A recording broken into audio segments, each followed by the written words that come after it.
یەکێک لە ئامانجەکانی کابینەی نوێمی حکوومەتی هەرێمی کوردستان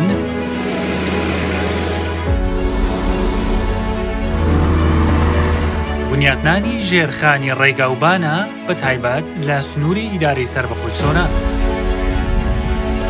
لە پرۆژە استراتیژیەکانی ڕێگاوبان لە ئیدارەی سەربەخۆی سۆران لە قەزای سیدەکان سێ پرۆژەی گرنگ خراونەتە واری جێبەجێکردنەوە: دروستکردنی پرۆژەی ڕێگای دۆڵی زەرزێ بە درێژایی زیاتر لە 11 کیلۆمەتر، هەروەها دروستکردنی ڕێگەی گەلی شێخزادان بە درێژایی 9 کیلۆمەتر و 500 متر، هەروەها دروستکردنی ڕێگای گەلی لێتان لە قەزای سیدەکان بە درێژایی زیاتر لە 11 کیلۆمەتر.